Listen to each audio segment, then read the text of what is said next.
Hi students, అందరికీ స్వాగతం. Welcome to LTX classes. నేను మీ ఎస్పిఆర్. ఈరోజు మనం 13 ఏప్రిల్ యొక్క హిందూ న్యూస్ అనాలిసిస్ అనేది చూడబోతున్నాం. తెలుగు రాష్ట్రాల్లో ఉంటున్న ఏపీ, తెలంగాణలో ఉంటున్న ప్రతి ఒక్కరికి కూడా యూపీఎస్సీ ఆస్పిరెంట్స్ అందరికీ కూడా నా బెస్ట్ విషెస్. ఎందుకంటే ఈ వీడియో మీరు ఫాలో అవుతున్నారంటే కీప్ ఫాలోయింగ్ రెగ్యులర్లీ, మీ ఫ్రెండ్స్తో షేర్ చేయండి. ఎందుకంటే అద్భుతమైన హిందూ అనాలిసిస్ అనేది తెలుగులో మనము అద్భుతంగా అనేది అందిస్తున్నాం నాన్న. Don't miss this golden opportunity to visit this. So అలాగే చూడండి, ఇక్కడ ఎవరైతే వైజాగ్ నుంచి సివిల్ సర్వీస్ ప్రిపేర్ అవ్వాలి, ఐఏఎస్ అవ్వాలి అనే కలలతో ఉన్నారో మీకోసం మన ఎల్టీఎక్స్ క్లాసెస్ అనేది అద్భుతమైన ఆపర్చునిటీ తెస్తుందన్న. సో ఫ్రీ డెమో క్లాస్ అనేది సండే కండక్ట్ చేస్తున్నారు. నేను పర్సనల్గా అక్కడ అవైలబుల్లో ఉంటాను, సురేష్ సార్ అవైలబుల్లో ఉంటారు, ఇంకా మల్టిపుల్ స్టాఫ్ అక్కడ అవైలబుల్లో ఉంటారు. 10 గంటలకు నన్న ఎవ్రీ ఓకేనా. So you remember this date, 10 AM మీకు ఏంటంటే 16th ఏప్రిల్ నాడు మనం అందుబాటులో ఉంటాము మన ఎల్టీఎక్స్ ఇన్స్టిట్యూట్లోనన్నా. New batches morning and evening అనేది స్టార్ట్ చేస్తున్నాము. మీరు ఏ బ్యాచ్లో అయినా జాయిన్ అయ్యి మీ ప్రిపరేషన్ అనేది మీరు కొనసాగించవచ్చు. అంత అద్భుతమైన క్వాలిటేటివ్ ప్రిపరేషన్స్ అనేది మనం అందిస్తూ ఉంటాం. So guys, don't miss this opportunity. అలాగే ఈ హిందూ అనాలిసిస్ అనేది మీరు రెగ్యులర్గా ఫాలో అవుతున్న స్టూడెంట్స్ అంటే you may understand how I explain it in detail.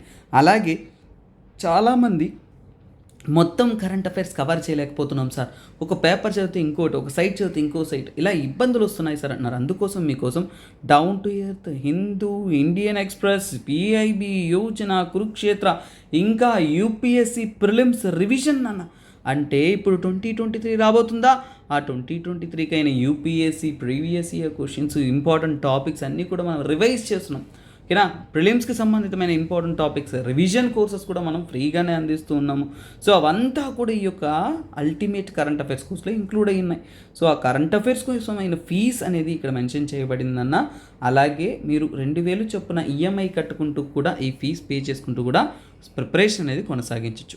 అలాగే స్టూడెంట్స్, ఈ యూపీఎస్సీ ఇన్ఫినిటీ అనేది ఒక అద్భుతమైన అవకాశం నాన్న తెలుగు రాష్ట్రాల్లో ఉంటున్న స్టూడెంట్స్కి. ఎందుకంటే 5,000 రూపాయలతో మీరు యూపీఎస్సీ డ్రీమ్ని, ప్రిపరేషన్ని స్టార్ట్ చేయొచ్చా అంటే అది మన ఎల్టీఎక్స్ క్లాసెస్లోనే సాధ్యం. ఈఎంఐ పద్ధతిలో 5,000 రూపాయల చొప్పున మీరు కట్టుకుంటూ మీ యొక్క ప్రిపరేషన్ అనేది కొనసాగించవచ్చు.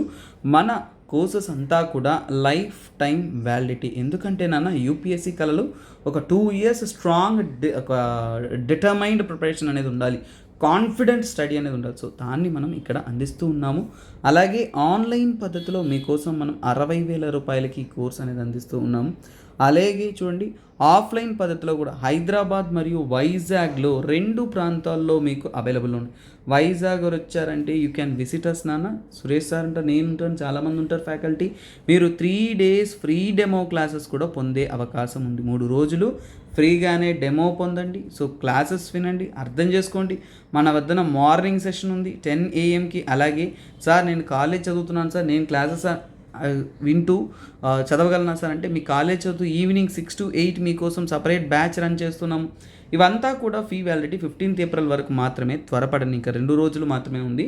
You must get Quikr. తర్వాత ఎన్సీఆర్టీ ఫౌండేషన్ కోర్స్ అనేది ప్రారంభ దశలో ఉంటున్న స్టూడెంట్స్ అందరికీ కూడా యూస్ అయ్యే విధంగా 10,000 రూపీస్కి మనం అందిస్తూ ఉన్నాం. ఆప్షనల్ ఇన్ఫినిటీ అనేది మన వద్దన అద్భుతమైన కోర్స్ నాన్న. ఎందుకంటే మీరు యూపీఎస్సీ డ్రీమ్లో మెయిన్ స్కోర్ చేయాలంటే optionals are the scoring topics నాన్న. సో అందువల్ల PSIR, pub ad, sociology, anthropology and Telugu literature అంటే అద్భుతమైన ఆప్షనల్స్ అనేది మీకోసం మనము అందిస్తూ ఉన్నాము. 5,000 రూపాయలకే మీకు అందుబాటులో ఉంటుంది. కాబట్టి utilize this golden opportunity. So అంటే నెలసరి కట్టుకుంటారన్నమాట 5,000 ఈఎంఐ పద్ధతిలో. వన్ టైం పేమెంట్ కావాలనుకుంటే 30,000 రూపీస్కి మీకు అవైలబుల్లో ఉంటుందన్న. ఈ యొక్క కోర్స్ వ్యాలిడిటీ కూడా 15th ఏప్రిల్ వరకు. ఇలాంటి మరెన్నో కోర్సెస్ మీకోసం మనం అందిస్తూ ఉన్నాం. ఏమైనా డౌట్స్ ఉన్నాయంటే కాంటాక్ట్ నెంబర్ని కాంటాక్ట్ అవ్వండి, వారు తగినటువంటి ఇన్ఫర్మేషన్ అనేది మీకు అద్భుతంగా అనేది అందిస్తారు. ఓకే గైస్, మీరు కూడా ఎల్టీఎక్స్ ఫ్యామిలీలో మెంబర్షిప్ అయ్యి మీ ప్రిపరేషన్ అనేది అద్భుతంగా కొనసాగించాలనుకుంటున్నారంటే ఇది సరైన సమయము, సరైన అవకాశం, సరిగ్గా సద్వినియోగం చేసుకుంటారని భావిస్తున్నాను. అలాగే నాన్న, మన ఎల్టీఎక్స్ క్లాసెస్ తరపు నుంచి మీకోసం మనం అద్భుతమైన కంటెంట్ అనేది ఎంతో ఎఫర్ట్ వేసి మీకు అందిస్తూ ఉన్నాం. ఈ వీడియో నీకు నచ్చిందంటే మర్చిపోకుండా కింద కమెంట్ సెక్షన్లో కమెంట్ చేయండి. అలాగే ఎంసీక్యూస్ ఇస్తున్నాం, మర్చిపోకుండా వాటికి ఆన్సర్ని పార్టిసిపేటివ్ లెర్నింగ్లో మీరు ఆన్సర్ చేస్తూ ఉండండి. సో తప్పైనా పర్లా రేపు దానికైనా ఎక్స్ప్లెనేషన్ నేను ఇస్తాను. ఓకేనా? మీ యొక్క సపోర్ట్ మాకు ఎప్పుడు కూడా ఉండడంతో మన ఎల్టీఎక్స్ క్లాసెస్ మీకోసం అద్భుతమైన కంటెంట్ అందిస్తానన్న. త్వరలో 1 lakh సబ్స్క్రైబర్స్ కూడా మనం త్వరగా రీచ్ అవ్వబోతున్నాం. మీ సపోర్ట్ కావాలన్నా ఒక ఫన్ వీడియో, ఒక ఆటలాడే వీడియో, ఒక పనికిమాలిన వీడియోను ప్రమోట్ చేస్తున్నారు. Let us work for the education. ఇంతమంది ఫ్యాకల్టీ, ఇంతమంది మీకోసం, మీకు సబ్జెక్ట్ అందించడం కోసం ఇంత ఎఫర్ట్ వేస్తున్నారు అంటే, తెలుగు రాష్ట్రాల్లో ఒకరు ఇంత అద్భుతంగా చెప్తున్నారు, ఇంత అద్భుతంగా మీకోసం అందిస్తున్నారు అంటే మీ సపోర్ట్ అనేది ఎప్పుడు ఉండాలి నాన్న. So guys, share the video నాన్న. సో మీ వంత ప్రయత్నం, మా వంతు ప్రయత్నం మేము చేస్తాం, మీ వంతు ప్రయత్నం షేర్ చేయండి. ఎక్కువ ప్రజలకు రీచ్ అవ్వని మన so called Hindu analysis video రోజుకు 2000 వ్యూస్ రావాలి. అంత ఎఫర్ట్ క్వాలిటేటివ్గా మనం చెప్తున్నాం. యూ కెన్ చెక్ ఇట్ నాన్న. ఒక హిందీలో కానీ ఒక ఇండియా వైడ్ ఛానల్స్లో కూడా మీరు చెక్ చేయండి. మనం చెప్పేది ఏ విధంగా తక్కువ ఉందనేసి, ఎక్కడా కూడా తక్కువ లేదు. ఐ వర్క్ ఆన్ దట్ నాన్న. ఆ ఒక్క విషయం మీద చాలా దృక్పథంతో నేను వర్క్ చేస్తుంటాను. ఎందుకంటే క్వాలిటీ అనేది మనం చెప్పే విధానంలో ఉంటుంది. అది మీకు ఎప్పుడు తగ్గకుండా ఇస్తాం. అదేవిధంగా మీ సపోర్ట్ కూడా అంతే ఉండాలి. Let us share this video నాన్న. సో షేర్ చేయండి friends. So let's get more support. ఎందుకంటే education is a beautiful thing that can eliminate everybody from poverty. Okay, let's come to the content of the day. కొద్దిగా emotional అయిపోయినట్టుంది, పర్లేదు. We can continue with the classes నాన్న. Let's have fun with learning. Okay, so students, ఈ article దేని గురించి అంటేనన్నా less known battles of Maoist women. So నాన్న, left wing extremism. So ఇది మీరు ముఖ్యంగా చూడండి, లెఫ్ట్ వింగ్ ఎక్స్ట్రీమిజం అనేది ఇక్కడ ఇది ఉమెన్ స్టేటస్ గురించి మాట్లాడుతున్నారు కాబట్టి ఇండియన్ సొసైటీ గురించి వస్తుంది. ఓకేనా? సో ఇండియన్ సొసైటీలో ఉమెన్ యొక్క పొజిషన్ గురించి మనం మాట్లాడేది ఈ టాపిక్. సో అందుకే ఇది జిఎస్ పేపర్. ఓకేనా? జిఎస్ పేపర్లో మనకు వచ్చేది ఏంటంటే 1 అన్నమాట. అలాగే జిఎస్ పేపర్ 1 కాకుండా ఇంటర్నల్ సెక్యూరిటీ, పాలిటీ ఇలాంటి ఆర్టికల్స్ కూడా ఇది రిలేట్ అయి ఉంటుంది. కాకపోతే దీనికి సంబంధితమైన ఓకేనా. సో క్వశ్చన్ అనేది ఏంటంటేనన్నా లెఫ్ట్ వింగ్ ఎక్స్ట్రీమిజం. సో గుర్తుపెట్టుకోండి, లెఫ్ట్ వింగ్ ఎక్స్ట్రీమిజం గురించి, లెఫ్ట్ వింగ్ ఎక్స్ట్రీమిజం గురించి ఏంటంటేనన్నా ఈ ఆర్టికల్ అనేది ఏంటంటే యూపీఎస్సీలో 2020లో మెయిన్స్లో అడిగారు నాన్న. 2020లో లెఫ్ట్ వింగ్ ఎక్స్ట్రీమిజం గురించి మెయిన్స్లో క్వశ్చన్ అడిగారు. సో ఇది మెయిన్స్ లెవెల్ ఆర్టికల్. ఇది one of the readable article అన్న. రీడబుల్ ఆర్టికల్ అంటే కంటెంట్స్ కన్నా కానీ అక్కడ situation of the women. So first of all మీకు ఒక విషయం చెప్తున్నాను చూడండి. వీరు సమాజంలోనూ డెమోక్రసీలోనూ మార్పు తీసుకురావడం కోసం కమ్యూనిస్ట్ పార్టీ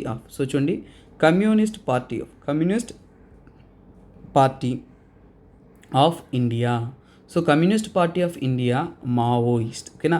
మావోయిస్ట్ పార్టీలో జాయిన్ అయిన మహిళలు వారి యొక్క పొజిషన్ గురించి, వారి యొక్క పరిస్థితుల గురించి మాట్లాడుతున్నారు. సో ఇక్కడ ఏంటంటేనన్నా, so Maoist party of India ఇక్కడ ఏం చెప్తున్నారంటే వారు జెండర్ ఈక్వాలిటీ కోసం పోరాడుతున్నారు. ఏమని?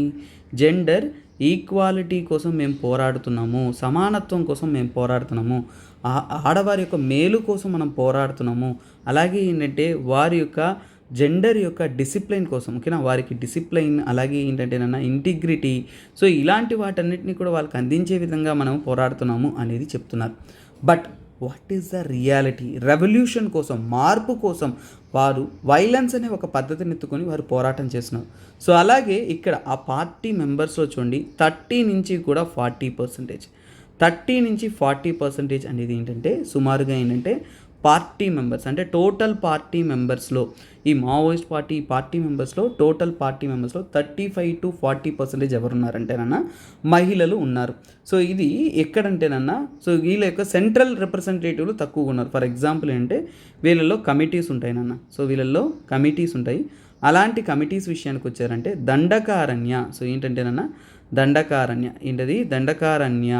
దండకారణ్య స్పెషల్ జోన్ అని ఉంటుంది. ఓకేనా? దండకారణ్య స్పెషల్ జోన్ ఉంటుంది. సో స్పెషల్ జోన్ కమిటీ ఒకటి ఉంటుంది. ఆ స్పెషల్ జోనల్ కమిటీ ఏదైతే ఉంటుందో ఆ కమిటీలో ఉంటున్న మెంబర్స్లో మాత్రము ఈ యొక్క జనాభా అనేది, అంటే మహిళల యొక్క జనాభా అనేది తక్కువగానే ఉన్నట్టు చెప్తున్నారు. కాకపోతే ఈ మధ్య ఏంటంటేనన్నా కొందరు ఓకేనా మహిళలు ముందుకొచ్చి వారు మాట్లాడి వారి పరిస్థితి గురించి, వారి గురించి చెప్పిన విషయాలని బట్టి ఇక్కడ వీరు, ఎందుకంటే వారు ఎక్కడి నుంచి పోరాడుతున్నారు? అడవిలో, అంటే ఫారెస్ట్లో. వాళ్ళ ఫైట్ ఎక్కడి నుంచి? ఫారెస్ట్ నుంచి కూడా తిరుగుబాటు చేస్తూ గవర్నమెంట్కి వ్యతిరేకంగా పోరాడుతున్నారు. ఫారెస్ట్లో ఒక జెన్ పోయి, ఒక మేల్ పోయి అక్కడ సర్వైవ్ అయ్యి అక్కడ ప్రాబ్లమ్స్ని ఫేస్ చేయడం అదొక ఎత్తు అయితే, ఇక్కడ మహిళలు ఓకేనా. సో ఫర్ ఎగ్జాంపుల్ అంటే చాలామంది మేల్స్ మధ్యలో మహిళలు ఓకేనా సో ఉండి అక్కడ పోరాటం కోసం, మార్పు కోసం వారు ఏంటంటే ఫైట్ చేస్తున్నారు. వారి పరిస్థితి ఏంటి, వారి యొక్క హైజీన్ ఏంటి, వారి యొక్క సిచ్యువేషన్ ఏంటి, సో ఇదే మీ యొక్క మెయిన్స్. ఎందుకంటే చూడండి, మనము మాట్లాడతాం, కాకపోతే మహిళల యొక్క సిచ్యువేషన్స్ నార్మల్ సొసైటీ టర్మ్స్లో చూస్తాం, కానీ వీరు కూడా సొసైటీలో భాగస్వామ్యమే కదా. సో వారి యొక్క పరిస్థితి ఏంటి అనేది కూడా మనము ఖచ్చితంగా అనేది తెలుసుకోవాలి. So that is one thing. So ఇక్కడ ఏం చెప్పారని చూద్దాం. సో ఇక్కడ చూడండి, ఈ జంగల్లో ఈ అడవి జీవితాన్ని గడపడం అనేది మహిళలకు అంత ఈజీ టాపిక్ కాదు. ఎందుకంటే నాన్న, ఒకటి హెల్త్, మనము ఫస్ట్ తెలుసుకోవాల్సింది అంటే ఆరోగ్యం నాన్న. సో ఈ సిచ్యువేషన్స్లో ఏంటంటే నాన్న, హెల్త్ విషయానికి స్టడీ చేస్తున్నప్పుడు అంటే మేల్ కంటే కూడా, సో మేల్ కంటే ఇక్కడ మోర్ దెన్ మేల్ ఓకేనా, మేల్ కంటే కూడా ఫిమేల్కి వచ్చేసి హెల్త్ రిలేటెడ్ కేర్ అనేది ఎక్కువ ఉండాలన్న, హైజీనిటీ కేర్ అనేది ఎక్కువ ఉండాలి. సో జాగ్రత్తలు అనేది ఎక్కువగా అందించాలి. సో ఇవన్నీ కూడా చాలా చాలా ముఖ్యం. కాబట్టి ఇక్కడ హెల్త్ రిలేటెడ్ ఇష్యూస్ గురించి చూసుకున్నప్పుడు ఏంటంటే మహిళలు మోర్ ప్రాబ్లం అనేది ఫేస్ చేస్తున్నారు, ఎక్కువగా ప్రాబ్లమ్స్ అనేది ఫేస్ చేస్తున్నట్టు చెప్తున్నారు. సో అలాగే ఏంటంటే నాన్న, ఫర్ ఎగ్జాంపుల్ ఏంటంటే మెన్స్ట్రువల్ హెల్త్.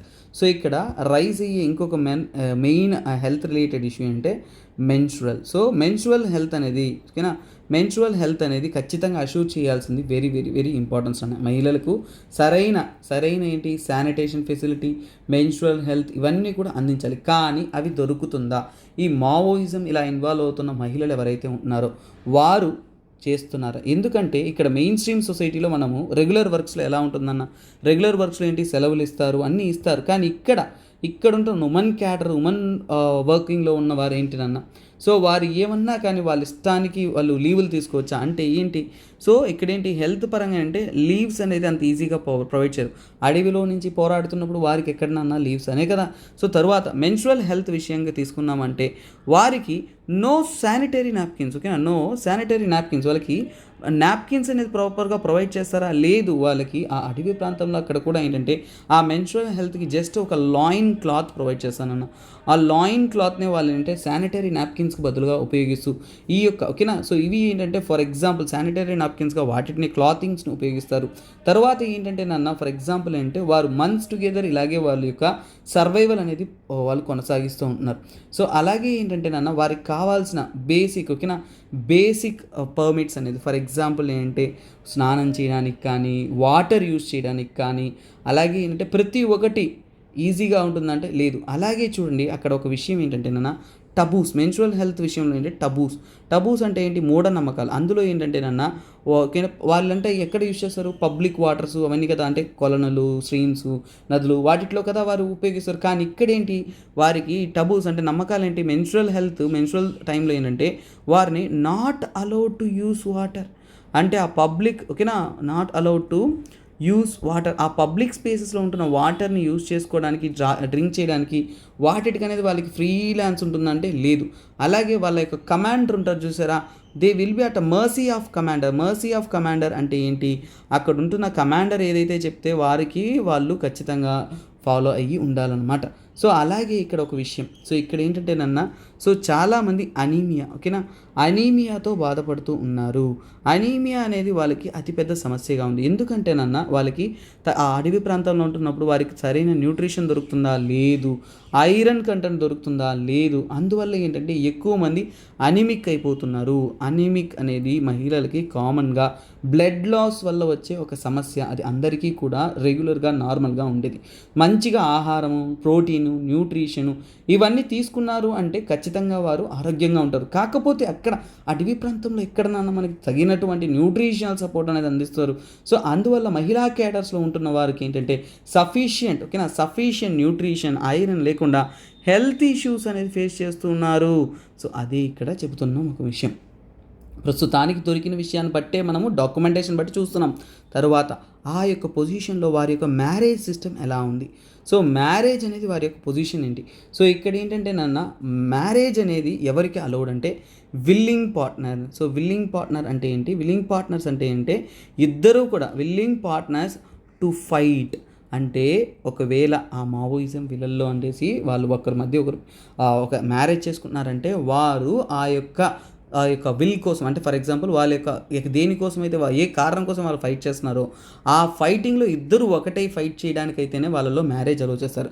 అంతేగాని పెళ్లి చేసుకుని హ్యాపీ ఫ్యామిలీగా అంటే happy families are not allowed అనమాట.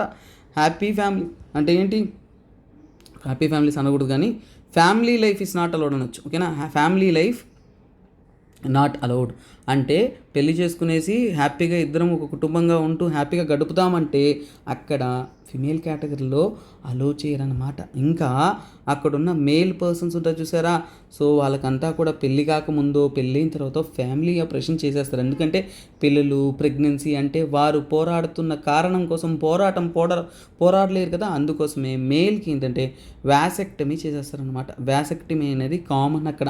ఎందుకు కొన్నిసార్లు బిఫోర్ మ్యారేజ్ కూడా వ్యాసెక్టమీ చేస్తారంటే పెళ్లి చేసుకోకూడదు వారికి అనేసి చెప్పేసి ఇంత స్ట్రిక్ట్ రూల్స్ అనేది వాళ్ళకి ఉంచుతారనమాట. లేదంటే ఆఫ్టర్ మ్యారేజ్, ఓకేనా, ఆఫ్టర్ మ్యారేజ్ అంటే ఏంటి, పిల్లలు వారు కనరా అంటే అవునన్న, ఫర్ ఎగ్జాంపుల్ అంటే ఒకవేళ వారు ప్రెగ్నెంట్ అయినా కానీ అబార్షన్ చేపిస్తారు, అబార్షన్స్ అనేది చేపిస్తారు. చాలా దారుణమైన కండిషన్స్లో వారు ఉంటున్నట్టు చెబుతున్నారు నాన్న. ఎంతోమంది రెవల్యూషనరీ యొక్క ఫైట్ కోసం వాటి కోసం ఏంటంటే వాళ్ళ జీవితాలను త్యాగం చేసి వాళ్ళకి బేసిక్ ఎలిమెంట్స్ అనేది త్యాగం చేసి ఎంతో పోరాటం అనేది చేస్తున్నట్టు చెప్తున్నారు నాన్న. సో ఇది వాళ్ళ యొక్క రిస్క్ ఫ్యాక్టర్స్. కాకపోతే ఏంటి ఇక్కడ రేరెస్ట్ ఆఫ్ రేర్ అనేది పిల్లలు కానీ ఫ్యామిలీ లైఫ్ కానీ ఇది కానీ ఉంటుంది. ఇవి మాత్రమే కాకుండా వాళ్ళ యొక్క కండిషన్స్ కూడా చాలా దారుణంగా ఉంటుందన్న. మ్యారేజ్ అనేది ఒక కఠినమైన సిచ్యువేషన్. ఇప్పుడు సెక్షువల్ ఎక్స్ప్లాయిటేషన్కి వచ్చారు అంటే అక్కడ కూడా ఏంటంటే అన్న సెక్సువల్ ఎక్స్ప్లాయిటేషన్ కూడా ఎక్కువగా ఉన్నట్టు చెప్తున్నారు. ఫర్ ఎగ్జాంపుల్ అంటే మహిళా కేటర్లో ఉంటున్నవారు, ఫర్ ఎగ్జాంపుల్ ఏంటంటే కొంతమంది అంటే సీనియర్ లీడర్స్ కానీ ఇక మిగతా వారి దగ్గర, ఎందుకంటే నార్మల్గా ప్రజెంట్ డే సొసైటీలోనే సెక్షువల్ ఎక్స్ప్లాయిటేషన్ అనేది ఎక్కువ నాన్న. సో ఇలాంటప్పుడు ఫారెస్ట్ లైఫ్ ఒక డిఫికల్ట్ టెరైనియన్ జీవితం అలా గడుపుతున్న వారిలో ఉండదా అంటే ఇట్ ఈస్ హ్యాపనింగ్ నాన్న. ఫర్ ఎగ్జాంపుల్ అంటే సెక్సువల్ ఎక్స్ప్లాయిటేషన్ కానీ ఇల్ ట్రీట్మెంట్, సరిగా మహిళలను ట్రీట్ చేయకపోవడం కానీ, అలాగే ఈ పార్టీలో ఏంటంటే ఫర్ ఎగ్జాంపుల్ అంటే సస్పీషన్స్ కానీ నమ్మకం లేకుండా పోవడం, కొన్నిసార్లు పనిష్మెంట్స్ ఇవ్వడం. సో ఇలాంటివన్నీ కూడా వీరి మధ్య అనేది జరుగుతుంది. మహిళలకు మనం అనుకున్నటువంటి ఫర్ ఎగ్జాంపుల్ ఎడ్యుకేట్ అయ్యి సమాజంలో ఒక వాల్యూడ్ సొసైటీలో బతుకుతున్న మహిళలకి తగినటువంటి మర్యాద రెస్పెక్ట్ అనేది మనం అనుకున్నంత స్థాయిలో దొరకనప్పుడు అలాంటి ఒక లైఫ్ స్టైల్ లీడ్ చేస్తున్న వారికి అంటే it is also in a difficult conditions అనేది చెప్తున్నారు. కాకపోతే వారు పోరాడుతున్న విషయం ఒక కారణానికైనా సరే అక్కడున్న మహిళల యొక్క పరిస్థితి ఆల్రౌండ్ హెల్త్ అయినా సరే మ్యారేజ్ అయినా కానీ మిగతా వాటిలో కూడా it is not in very good terms అనేది ఇక్కడ అర్థమవుతుంది. ఇది ఈ ఆర్టికల్లో వారు చెప్పిన మొత్తం కంటెంట్ నాన్న. So you need to know the situation of the women involved in the left wing extremism. So ఈ తిరుగుబాటుదారులు లెఫ్ట్ వింగ్ ఎక్స్ట్రీమిజంలో ఉంటున్న మహిళల యొక్క పరిస్థితి ఎలా ఉందనేది కూడా మనం తెలుసుకోవాల్సిన నెసెసిటీ ఉంది. కాబట్టి this is what the article speaks about. తర్వాత నెక్స్ట్ ఆర్టికల్ ఏంటంటేనన్నా పార్లమెంట్ కమిటీ యొక్క రోల్ ఏంటి. సో ఇక్కడ చూడండి, సో ఇక్కడ ముఖ్యంగా ఇది polity related GS paper 2 article అన్న. అసలు పార్లమెంట్ కమిటీ అంటే ఏంటి, ఆ పార్లమెంట్ కమిటీ ఏం పనిచేస్తుంది, వారి యొక్క రోల్ ఏంటి అనేది మనం ఇక్కడ నేర్చుకోబోతున్నాం. ఓకేనా, యా. సో స్టూడెంట్స్, ఈ పార్లమెంటరీ కమిటీ గురించి తెలుసుకుందాం. ఇది ఎక్కడ మనకి జిఎస్ పేపర్ 2లో పాలిటీలో వస్తున్న ఇంపార్టెంట్ ఆర్టికల్. ఓకేనా, సో ఫస్ట్ ఆఫ్ ఆల్ దానికి సంబంధితమైన బేసిక్ డీటెయిల్స్ అనేది తెలుసుకుందాం. ఏంటిది పార్లమెంట్ కమిటీస్, ఏంటిదినన్నా పార్లమెంట్ కమిటీస్ అన్నమాట. సో దీన్ని మనం కమిటీస్ ఆఫ్ పార్లమెంట్ అంటారు, పార్లమెంట్ కమిటీస్ అని అంటారు. ఎలా అయినా ఒకటే అనేది మీరు గుర్తుపెట్టుకోవాలన్నమాట. తర్వాత సో ఇది ఎలా ఫామ్ అవుతుంది, ఈ పార్లమెంట్ కమిటీ అంటే ఏంటన్నా it's a panel of MPs. Panel of MPs అంటే ఏంటి, ఎంపీలు ఎవరైతే ఉంటారో వారంతా కూడా ఒక గుంపు. వారిని ఎయిదర్ చూడండి అపాయింట్ అన్నా చేయొచ్చు, ఓకేనా, అపాయింట్ అన్నా చేయొచ్చు, ఎలెక్ట్ అన్నా చేయొచ్చు. సో అపాయింట్ అన్నా కానీ ఎలెక్ట్ అన్నా చేయొచ్చు. ఎవరి ద్వారా, సో అంటే సో చూడండి అపాయింట్ చేయాలంటే ఎవరుంటారంటే చూడండి స్పీకర్ ఆర్ చైర్మన్. స్పీకర్ అంటే లోక్సభకి, చైర్మన్ అంటే రాజ్యసభకి. సో అంటే ఏంటి either of the houses. So లేదంటే హౌస్. ఎలక్టెడ్ అంటే ఏంటి హౌస్, అంటే ఎలక్టెడ్ అంటే ఒకరు ఎలక్ట్ చేయరు కదన్న, హౌస్ అంతా కూడా ఎలక్ట్ చేస్తారు. సో పార్లమెంట్ కమిటీలో అంటే ఏంటి అంటే వెరీ వెరీ సింపుల్ టర్మ్స్లో మనం గుర్తుపెట్టుకోవాలి. ఎంపీ వాళ్ళు ఎలాగా ఎయిదర్ అపాయింట్, ఓకేనా, అపాయింటెడ్ అయినా కానీ లేదంటే ఎలక్టెడ్ అయినా కానీ, సో అది కూడా ఏంటి speaker or chairman or house, అంతే. వెరీ వెరీ సింపుల్ అన్న. ఎంత క్యూట్ అండ్ లిటిల్గా మనం అర్థం చేసుకున్నాం. కంటెంట్ని నేను ఎప్పుడు ఏం చెప్తానంటే సబ్జెక్ట్ అర్థం చేసుకోవాలి, అర్థం చేసుకున్న దాన్ని మనం నోట్స్ ఫార్మేట్లో సింపుల్గా అనేది రాసుకోవాలి. ఓకేనా, అప్పుడే మనకి అర్థమవుతుంది. తర్వాత ఇప్పుడు కమిటీ ఉంది. ఓకేనా, కమిటీ ఉంది. కమిటీ ఉన్న తర్వాత మనందరికీ తెలుసు కమిటీ ఉందంటే కమిటీ ఏం చేస్తుంది, ఒక రిపోర్ట్ ఇస్తుంది. అవునా, సో రిపోర్ట్ అనేది ఇస్తుంది. రిపోర్ట్ ఇవ్వచ్చు, లేదంటే ఏవైనా డైరెక్షన్స్ అంటే ఏంటి, ఫర్ ఎగ్జాంపుల్ ఏంటి ఏమైనా కానీ అదే సంథింగ్ అనేది ఫైనలైజ్ చేయొచ్చు. అలా ఇచ్చినప్పుడు ఈ రిపోర్ట్ ఎక్కడిస్తారు, ఆ రిపోర్ట్ అనేది వీరు హౌస్లో అపాయింట్ అయ్యారు కాబట్టి ఒకటి హౌస్ కన్నా ఇవ్వాలి. ఓకేనా, లేదా చూడండి స్పీకర్, హౌస్ అయినా స్పీకర్ అయినా లేదంటే చైర్మన్ అయినా. అంటే చూడండి, సో ఇది హౌస్ అంటే పార్లమెంట్లో, లేదంటే స్పీకరు లోక్సభ స్పీకర్, లేదంటే చైర్మన్కి, వీళ్ళలో ఎవరో ఒకరికి అనేది ఇస్తారు. సో అలాగే కమిటీ అనేది వర్క్ చేస్తుంది కదా, సో వర్క్ చేస్తుంది కదా, ఆ వర్క్ అనేది ఎవరి యొక్క డైరెక్షన్స్తో అంటే ఎవరు సూచనలు ఇస్తారు, ఆ కమిటీ ఏమేం పని చేయాలి, ఎలా పని చేయాలనే సూచనలు ఎవరిస్తారు, అది కూడా ఎవరు, హౌస్. సో ఇదేంటి, house speaker or chairman. So ఇక్కడ చూడండి ద కంటెంట్, పాలిటీ కంటెంట్ ఎలా ఉంటుందంటేనన్నా, when you understand the flow subject will be దుమారం అంతే. సో చూడండి, ఎంపీ ఉంటారు, అపాయింట్ ఎంపీస్ అంటే group of MPs, panel of MPs అంటే ఒక గుంపు, కొంతమంది ఎంపీస్ పార్లమెంటరీ మెంబర్స్ కమిటీలో ఉంటారు, వాళ్ళని ఎన్నుకుంటారు, లేదంటే ఫర్ ఎగ్జాంపుల్ అపాయింట్ చేస్తారు, నామినేట్ చేస్తారు. అపాయింట్ అంటే ఏంటి నాన్న, నామినేట్. సో ఏంటి, నామినేట్ అంటే వీరు ఉండండి నాన్న, అందరూ మెంబర్స్గా ఉండండి అని చెప్పుకోవడం. సో అలా ఒకటి స్పీకరు, చైర్మను, లేదంటే హౌస్. అలాగే కమిటీ ఏంటి నాన్న, వర్క్, డైరెక్షన్, సూచనలు హౌస్ స్పీకర్ పార్లమెంట్ ఇస్తారు, లేదంటే రిపోర్ట్ అనేది కూడా వారికే సబ్మిట్ అనేది చేస్తారు. తరువాత సో ఈ పార్లమెంట్ కమిటీ అనేది కాన్స్టిట్యూషనలా అంటే కాన్స్టిట్యూషనల్గా వీరికి పవర్ ఉందా అనేది మనకు తెలుసుకోవాలి. కాన్స్టిట్యూషనల్ అయితే కాన్స్టిట్యూషనాలిటీ ఎలా, వారికి కావాల్సిన అథారిటీ, కాన్స్టిట్యూషనల్గా వారికి పవర్స్ ఉందా అంటే ఆ పవర్స్ ఏ ఆర్టికల్ నుంచి ఉంది. సో అది ఆర్టికల్ 105 మరియు ఆర్టికల్ 118. ఆర్టికల్ 105 అండ్ 118 ఏం చెప్తుందంటే ఆ యొక్క పార్లమెంటరీ కమిటీస్కి ఉన్న పవర్ని, అథారిటీని చెబుతుందన్నమాట. అదేవిధంగా ఫర్ ఎగ్జాంపుల్ ఏంటంటే ఇక్కడ అథారిటీని ఇస్తున్నప్పుడు అందులో 105 ఏం చెప్తుంది, సో ఆర్టికల్ 105 ఏం చెప్తుంది, ఆర్టికల్ 108 చెప్తుంది. ఆర్టికల్ 105 విషయానికి వచ్చారంటే ఫస్ట్ ఏంటంటేనన్నా ప్రివిలేజెస్. అంటే చూడండి, అందరూ అక్కడ పార్లమెంటరీ మెంబర్స్ అయినప్పుడు అందరిలో కొందరిని ఎన్నుకున్నారంటే వాళ్ళల్లో ప్రత్యేకత ఉన్నట్టే కదా, అదే ప్రత్యేకతతో వాళ్ళకంటూ కొన్ని బెనిఫిట్స్ ఉండాలి కదా, అలాంటి ప్రివిలేజెస్ ఎంపీస్కి, సో ఇలా కమిటీలో ఉంటున్న ఎంపీస్కి ఎలాంటి ప్రివిలేజెస్ ఉంటుంది అనేది అక్కడ ఆర్టికల్ 105. మరి ఆర్టికల్ 118లో కొన్ని ఇస్తారన్నారు కదా సార్, అది ఏమి ఇస్తారు, సో ఇదేంటంటేనన్నా, సో ఇందులో ఏంటంటేనన్నా ఫర్ ఎగ్జాంపుల్ ఏంటంటే అథారిటీ, వారికి ముఖ్యంగా రూల్స్. ఓకేనా, సో అంటే ఆ యొక్క పార్లమెంటరీ కమిటీలో వాళ్ళు రూల్స్ ఏం ఫాలో అవ్వాలి అంటే రూల్స్ టు రెగ్యులేట్ ఆ కమిటీ ఎంతవరకు పనిచేయచ్చు, ఏం పనిచేయచ్చు అనేది. అలాగే ఏంటంటేనన్నా ముఖ్యంగా ఏంటంటే ప్రొసీజర్స్, వారు ఏ పద్ధతిలో ఎలాంటి వర్క్స్ చేయొచ్చు. అలాగే కండక్ట్ ఆఫ్ బిజినెస్ అంటే సో వాళ్ళు ఏ ఒక్క రూల్స్ని ఉల్లంఘించకుండా జాగ్రత్తగా వర్క్ చేయడానికి అనేది ఈ యొక్క ఆర్టికల్ 118 అనేది కొన్ని రెగ్యులేటింగ్ రూల్స్ అనేది విధిస్తుంది అన్నమాట. ఇప్పుడు the beauty of the article, parliament committee అంటే ఏంటి, ఎందుకు, ఎవరు, ఎలా అనే ప్రశ్నలన్నిటికీ కూడా మీకు అద్భుతమైన సమాధానాలు దొరికింది.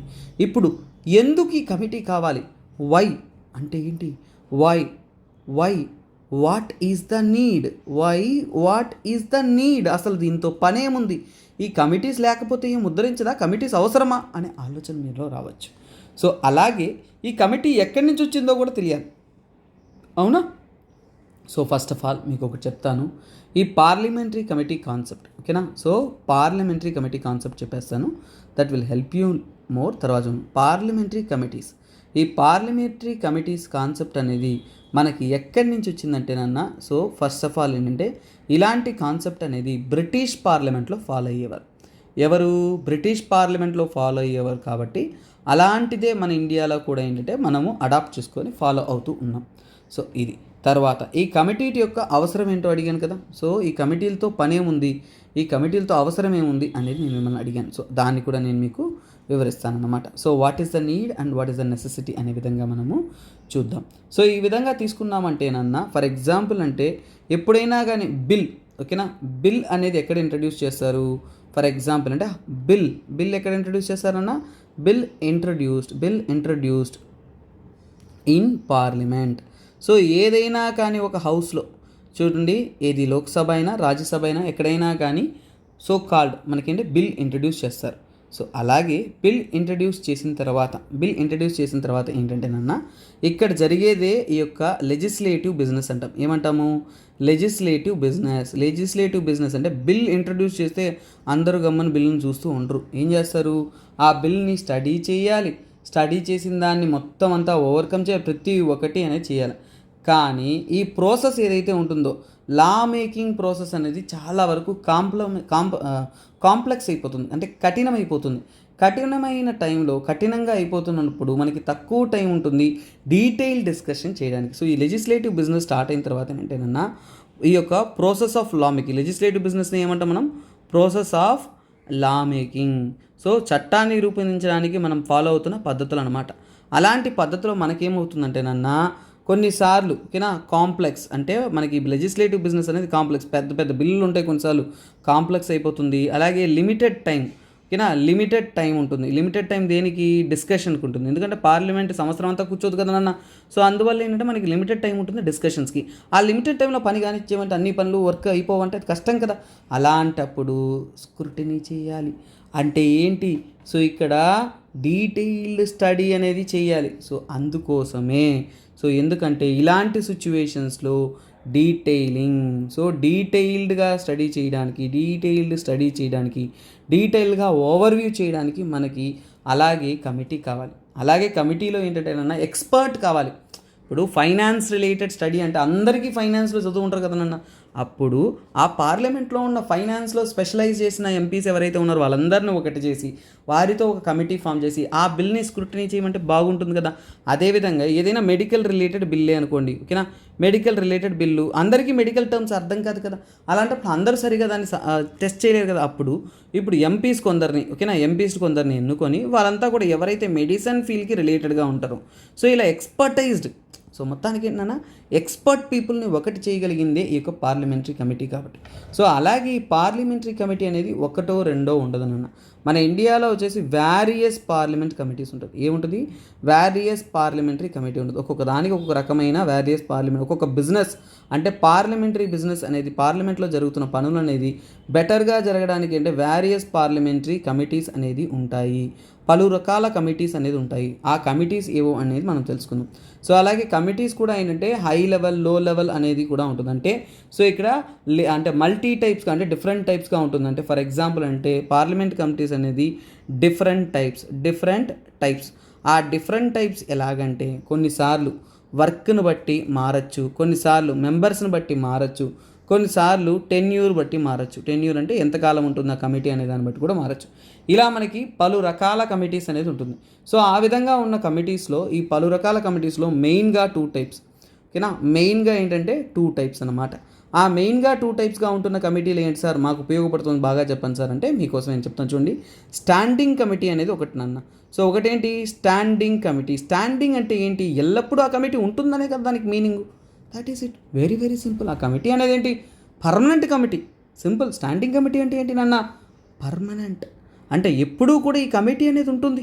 సో అలాగే పర్మనెంట్ అంటే ఎల్లప్పుడూ మార్చకుండా ఉంటుందంటే మారుస్తారు అంటే ఎవ్రీ ఇయర్ అయినా సరే, లేదంటే పీరియాడిక్ అంటే ఫిక్స్డ్ టైం స్పాన్లో పీరియాడికలీ మారుస్తూ కమిటీ అనేది ఉంది. కాకపోతే ఆ కమిటీ పని ఆగదన్నమాట, కంటిన్యూస్గా పని కొనసాగుతూనే ఉంటుందన్నమాట. తర్వాత add hack committees. Add hoc అంటే తాత్కాలికంగా కొన్ని కమిటీస్ ఫామ్ చేయాల్సిన అవసరం ఉంటుంది. అలాంటప్పుడు మనం దాన్ని యాడ్ హాక్ కమిటీస్ అని కూడా అంటాం. అంటే తాత్కాలికంగా కావాల్సినప్పుడు దాన్ని మనం యాడ్ హాక్ కమిటీస్ అంటాం. ఇప్పుడు మీ ఎగ్జామ్ పాయింట్ ఆఫ్ వ్యూలో ఏంటంటే అసలు స్టాండింగ్ కమిటీ అంటే ఏంటి అనేది మీకు తెలిసిపోయింది. ఎందుకని ఇక్కడ చెప్పాను కదా నాన్న, స్టాండింగ్ కమిటీ అంటే పర్మనెంట్, ఎవ్రీ ఇయర్ ఉంటుంది, పీరియాడిక్గా ఉంటుంది. మరి స్టాండింగ్ కమిటీస్ మనము తెలుసుకునేటప్పుడు అసలు ఎలాంటి స్టాండింగ్ కమిటీస్ ఉంటాయి?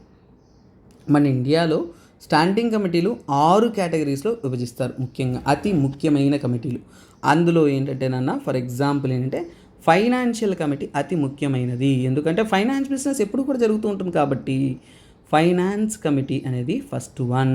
తర్వాత సెకండ్ కమిటీ వచ్చేసి department standing committee.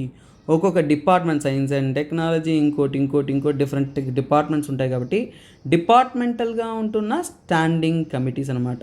So committees బదులు డబుల్ డాట్ ఇస్తాను, సో అర్థమవుతుంది ఓకేనా. తర్వాత సో ఇక్కడ నెక్స్ట్ ఏంటంటేనన్నా కమిటీ ఫార్ ఎంక్వైరీ లేదంటే కమిటీ టు ఎంక్వైర్ అనమాట. సో ఎంక్వైరీ ఇలాంటి వాటి చేయడానికి ఒక కమిటీ. తర్వాత నెక్స్ట్ ఇంకొక కమిటీ ఏంటంటే స్క్రూటినైజ్ ఓకేనా. స్క్రూటినైజ్ అండ్ కంట్రోల్ కోసం ఒక కమిటీ అన్నమాట. తర్వాత నెక్స్ట్ 5th కమిటీలోకి మనం వచ్చామంటేనన్నా ఇది డే టు డే బిజినెస్ అంటే ఆ హౌస్లో మన పార్లమెంట్లో ఏంటంటే డే టు డే బిజినెస్ అనేది సక్రమంగా జరగడానికి, day to day business activities అంతా కూడా సవ్యంగా జరగడానికి day to day business of the house. So దానికోసం ఒక కమిటీ అనేది రన్ అవుతాను. తర్వాత మనం చూసుకున్నామంటే 6వ కమిటీ చివరి కమిటీ దేని గురించి అంటేనన్నా హౌస్ కీపింగ్ కమిటీ అంటారు ఓకేనా. హౌస్ కీపింగ్ కమిటీ లేదంటే సర్వీస్ కమిటీ అని అంటారు. ముఖ్యంగా అక్కడ ఉన్న వాటిలో అన్ని పనులు కూడా సరిగా జరగడానికి అన్నిటికీ కూడా వీరు చూసుకుంటూ ఉంటారు. దట్ ఈస్ వాట్ ఇవి ఉండే స్టాండింగ్ కమిటీలు. సో ఇప్పుడు మీకు అద్భుతంగా అనేది కంటెంట్ అనేది క్లియర్గా అర్థమవుతుంది. సరే ఇప్పుడు మనము ఎగ్జామ్ పాయింట్ ఆఫ్ వ్యూలోనే చూద్దాము. ఇది ప్రిలిమ్స్ మరియు మెయిన్స్ ఆర్టికల్ కాబట్టి ప్రతి చిన్న విషయాన్ని క్షుణ్ణంగా చదవాలన్న. మీరు డోంట్ వరీ నాన్న, నేను ఎలాగైతే క్లాస్ అద్భుతంగా చెప్తున్నానో ఇదే కంటెంట్ మీకు నోట్స్ రూపంలో కూడా మనకి రోజువారీగా టెలిగ్రామ్ ఛానల్లో అప్లోడ్ చేస్తాం. సో అందువల్ల మీరు దాన్ని హోల్డ్ చేసి పెట్టుకున్నా ప్రింట్ తీసి పెట్టుకున్నా మీకు ఉపయోగపడుతుందన్న. నా హ్యాండ్ రిటన్ కంటెంట్ ఏదైనా కానీ నేను మీకు అందుబాటులో ఉండేలాగా చేస్తూనే ఉంటానన్న ఓకేనా. There is no worry in it. So okay, so మనం కంటెంట్లోకి వెళ్ళిపోదాం. తర్వాత నేను యాడ్ హాక్ కమిటీస్ గురించి చెప్పలేదు. యాడ్ హాక్ కమిటీ అంటే ఏంటి? That's temporary. సో ఇక్కడ రాసానా? రాయలేదు. సో ఇక్కడే రాసేస్తాను. So that will be easy for you. Ad hoc అంటే ఏంటి నాన్న? తాత్కాలికంగా అంటే టెంపరరీ. సో టెంపరరీగా ఉంటుంది కమిటీ. మరి టెంపరరీగా ఉంటే ఎలా ఉంటుంది? దానికంటూ ఏదైనా కానీ టాస్క్ ఇస్తారు కదా. సో అందువల్ల ఇది టాస్క్ బేస్డ్ అన్నమాట. టాస్క్ బేస్డ్ అంటే ఏదైనా ఒక పర్టికులర్ పని కోసం మనం దాన్ని కేటాయించి సో వాటిని ఏంటంటే మనం ఆర్గనైజ్ చేస్తామన్నమాట. అలాగే మనకి ఏంటంటేనన్నా జాయింట్ కమిటీస్ కూడా రావచ్చు ఓకేనా. So temporary committee ad hoc కమిటీతో పాటు ఏంటంటే జాయింట్ కమిటీస్ కూడా ఫామ్ చేయొచ్చు బిల్లును బట్టి ఓకేనా. జాయింట్ కమిటీస్ కూడా ఫామ్ చేస్తారు. పాస్ చేసే బిల్లులను బట్టి వాటిని బట్టి వారు ఫామ్ చేస్తారు. సో ఇది ఓవరాల్గా ఏంటంటే యాడ్ హాక్ కమిటీ. ఇప్పుడు standing committee ad hack committee అన్నీ కూడా అర్థమైపోయింది. మనం చదివేది మెయిన్స్ లెవెల్ కాబట్టి సో ప్రతి చిన్న విషయాన్ని మనం తెలుసుకోవాలా. అసలు ఇంపార్టెన్స్ ఏంటి, అసలు ఈ కమిటీస్ ఉండడం వల్ల మనకు పని ఏంటి, దీని యొక్క ఇంపార్టెన్స్ ఏంటి, ఇంపార్టెన్స్ ఫంక్షనింగ్స్ మనకు ఒకేలా ఉంటుంది బట్ అర్థం చేసుకోవాలి మనకి ఇంపార్టెంట్. సో ఇందులో ఏంటంటేనన్నా నేను ఇంతకుముందే చెప్పాను ఎక్స్పర్టైజ్ అంటే ఏం చెప్పానన్నా. సో ఇంపార్టెన్స్ విషయంలో ఎక్స్పర్టైజ్ అంటే ఫర్ ఎగ్జాంపుల్ ఏంటంటే అన్ని టాపిక్స్ అందరికీ తెలియదు, జనరల్ టర్మ్స్లో మనం డిస్కస్ చేయలేం, డెసిషన్ తీసుకోలేం. కాకపోతే ఎక్స్పర్టైజ్ అంటే ఏంటంటేనన్నా ఫర్ ఎగ్జాంపుల్ ఏంటంటే మనము ఎంపీలలో ఓకేనా, ఎంపీలలో ఎక్స్పర్ట్ పీపుల్ని ఓకేనా, ఎంపీస్లో మనం ఏంటంటే ఎక్స్పర్ట్ పీపుల్ని మనము ఒకటి చేసుకోవచ్చు. ఎక్స్పర్ట్ పర్సన్స్ని అంటే పర్టికులర్ బిల్ కోసం ఓకేనా, పర్టికులర్ బిల్ కోసం వారిని మనము తీసుకోవచ్చు అనమాట. సో వారి యొక్క సజెషన్స్ అనేది తీసుకోవచ్చు. సో అందువల్ల పార్లమెంట్ కమిటీ అనేది ఎక్స్పర్టైజ్ని పిలుస్తుంది. తర్వాత ఏంటంటే ఇది ఒక మినీ పార్లమెంట్లా ఉంటుంది. మినీ పార్లమెంటా ఎంత మాట అది ఎలా సార్ అంటే సింపుల్. ఇక్కడ ఏంటంటేనన్నా కమిటీ మన పార్లమెంట్లో ఏం చేయాలా, బిల్లుని డిస్కస్ చేయాలా, డీటెయిల్గా స్టడీ చేయాలా, అన్నీ కూడా చూడాలా. సో అదేవిధంగా ఇక్కడ ఏంటంటే ఒక మినీ పార్లమెంట్లో ఈ కమిటీ యాక్ట్ అవుతుంది. ఎందుకంటేనన్నా సో ఫర్ ఎగ్జాంపుల్ దాంట్లో కూడా ఏముంది, నెంబర్ ఆఫ్ ఎంపీస్ ఉన్నారు బట్ తక్కువ మంది ఉన్నారు. ఒకే పార్టీనా కాదు, డిఫరెంట్ పార్టీస్ నుంచి ఉంటారు. ఇది ఒకటి గుర్తుపెట్టుకోవాలా. డిఫరెంట్ పార్లమెంట్ కమిటీ అంటేనే డిఫరెంట్ పార్టీస్ నుంచి కూడా ఉంటారు. అలాగే వారు ఎలక్టెడే కదా నాన్న, ఎన్నుకోబడతారు కదా నాన్న, ఆ కమిటీకి ఎవరు ఉండాలనేది ఎన్నుకుంటారు కదా. సో అలాగే ఆ ఎన్నుకోవడం కూడా ఎలాగనన్నా సింగిల్ ట్రాన్స్ఫరబుల్ ఓట్ ఓకేనా, ఎస్టీవీ అంటారు. సింగిల్ ట్రాన్స్ఫరబుల్ ఓట్ పద్ధతిలో వారు ఎన్నుకుంటారు. కొన్నిసార్లు ఏంటంటేనన్నా ప్రొపర్షనల్గా కూడా ఎన్నుకుంటారు. ఓకేనా, ప్రొపర్షనల్గా కూడా ఎన్నుకోవడం అనేది జరుగుతుంది. మొత్తానికైతే ఎన్నుకుంటారు కదా, ఇవన్నీ కూడా దేనికి, ఇవన్నీ సిమిలర్ టు ఏంటి, ఒక మినీ పార్లమెంట్లో యాక్ట్ అవ్వడానికి అనేది సూచనలు అన్నమాట. సో అలా ఇది ఉపయోగపడుతుంది. తర్వాత ఏంటంటేనన్నా డీటెయిల్డ్ స్క్రూటనీ. సో ఇలాంటి కమిటీ వల్ల ఏంటంటే ఎక్స్పర్టైజ్ ఉంటారు. ఆ బిల్ని చాలా క్షుణ్ణంగా చదివి ఆ బిల్లో ఉన్న మంచి చెడు అన్నిటినీ కూడా క్లియర్ ఎక్స్ప్లెనేషన్, ఎగ్జామినేషన్ అంటే ఏంటంటే డీటెయిల్ స్క్రూటనీ అంటే క్లియర్ ఎగ్జామినేషన్స్, సరైన పద్ధతిలో వాటిని డీటెయిల్గా స్టడీ చేసే అవకాశం అనేది వాళ్ళకి కలుగుతుంది. అలాగే వారేంటంటే ప్రొవైడ్స్ చెక్ టు గవర్నమెంట్. ఒకవేళ ఓకేనా గవర్నమెంట్ అనేది provides a check to government అంటే ఏంటంటే గవర్నమెంట్ అనేది ఏదైనా తప్పుడు కన్సర్న్స్ కానీ సమ్ రాంగ్ ఇంటెన్షనల్ బిల్ అనేది ఇంట్రొడక్షన్ ఉందంటే సో అలాంటప్పుడు గవర్నమెంట్ అనేది దాన్ని చెక్ పెట్టడానికి, అంటే ఎందుకంటే దాంట్లో అపోజిషన్ వాళ్ళందరూ ఉంటారు, అన్ని పార్టీస్ నుంచి ఉంటారు కాబట్టి ఆ బిల్లు సరైనది కాదు అన్నటప్పుడు సో అందులో ఏమి తప్పు ఉన్నాయి, దాంట్లో ఏం మిస్టేక్స్ ఉన్నాయి కనుక్కోవడంలో అనేది ముఖ్యమైన రోల్ ప్లే చేస్తుంది. This is the beauty of parliamentary committees అన్న. Let's get to the next current affairs of the day. ఓకేనా, so guys next current affairs ఏంటంటే ఇది జిఎస్ పేపర్ 3లో science and technology current affairs అన్న. Science and technology current affairs very very very crucial prelims point of వ్యూలోను mains point of వ్యూలోను.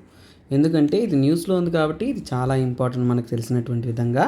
దీన్ని ఏమంటారంటేనన్నా large hedron, ఓకేనా, large hedron collider. ఏం లేదు నాన్న, వీళ్ళు ఫిజిక్స్లో కొత్త విషయాన్ని కనుక్కోవడానికి ఎక్స్పెరిమెంట్గా చేస్తున్న ఒక విషయం. ఇందులో ఏంటంటేనన్నా సో ఒక పార్టికల్ని చాలా లైట్ అంత వేగంగా క్రియేట్ చేసి కొలైడ్ చేయిస్తే కొంటే బిగ్ బ్యాంగ్ థియరీ చెప్పారు చూసారా. సో అలా స్టార్ ఫార్మేషను, అలాగే కొల్యూషను, ఇలా మన యొక్క ఎలిమెంట్స్ ఫార్మేషను, పార్టికల్ ఫార్మేషను అన్నిటినీ కూడా వాళ్ళు కనుగొనడానికి చేసే ఒక ఎక్స్పెరిమెంట్ అంతే. ఫస్ట్ ఆఫ్ ఆల్ ఏంటంటేనన్నా ఫర్ ఎగ్జాంపుల్ ఏంటంటే ఇక్కడ LHC లార్జ్ హ్యాడ్రాన్ కొలైడర్స్లో వాళ్ళు ఉపయోగించేది ఏంటంటే సో చూడండి హ్యాడ్రాన్స్ ఏం ఉపయోగిస్తారు, హ్యాడ్రాన్స్ అనేది ఉపయోగిస్తారు. అసలు హ్యాడ్రాన్స్ అంటే ఏంటి, హ్యాడ్రాన్స్లో ఏముంటుంది, హ్యాడ్రాన్స్ అంటే ఏంటంటేనన్నా it's a sub atomic particle, అంటే అటామిక్ పార్టికల్లో ఇది ఒకటి. ఓకేనా, సబ్ అటామిక్ పార్టికల్స్ని మనం ఏమంటాం, హ్యాడ్రాన్స్ అంటాం. ఈ సబ్ అటామిక్ పార్టికల్స్ అంటే ఏంటంటే హ్యాడ్రాన్స్ అంటే సబ్ అటామిక్ పార్టికల్స్. ఈ హ్యాడ్రాన్స్ వేడితో తయారైంది. హ్యాడ్రాన్స్లో ఏమేమి ఉంటాయి, హ్యాడ్రాన్స్లో ఏముంటాయంటేనన్నా క్వాక్స్ కానీ గ్లూవాన్స్ కానీ, ఓకేనా, గ్లూవాన్స్ కానీ, తర్వాత యాంటీ క్వాక్స్. సో ఇవే మనం ఏమంటాము, సో కాల్ హ్యాడ్రాన్స్ అని అంటాం. సో ఇవన్నీ కలిస్తేనే మనం హ్యాడ్రాన్స్ అంటాం అన్నమాట. సో చూడండి ఇది చాలా వరకు టెక్నికల్, మీకు ఇంపార్టెంట్ అన్న. ఈ హ్యాడ్రాన్స్ ఉన్నాయి చూసారా, ఇవన్నీ కూడా heaviest particles. So sub atomic particles అయినా కానీ ఇవి కూడా ఏంటంటేనన్నా హెవీయెస్ట్ పార్టికల్స్ అనమాట. ఆటమ్స్లో ఉండే దాంట్లో హెవీయెస్ట్ పార్టికల్స్ ఇవి. సో అలాగే ఇక్కడ కొన్ని టర్మ్స్ అన్ని పేర్లుగానే ఉంటుంది, మీరు గుర్తుపెట్టుకోవాలి. సో ఇక్కడ ఒక్కొక్క హ్యాడ్రాన్స్ని మనము ఒక 2 రకాలుగా విభజించవచ్చు. ఓకేనా, హ్యాడ్రాన్స్ అనేది ఏంటంటే 2 టైప్స్గా మనం జనరల్గా చెప్తాం. ఓకేనా, 2 టైప్స్గా హ్యాడ్రాన్స్ని ఏంటంటేనన్నా ఒకటి ఏమంటారంటేనన్నా వాటిని ఏంటంటే బ్యారియాన్స్. ఓకేనా, బ్యారియాన్స్ అంటారు. ఇంకోటి ఏంటంటే మెసాన్స్ అంటారు. ఓకేనా, మెసాన్స్ కూడా.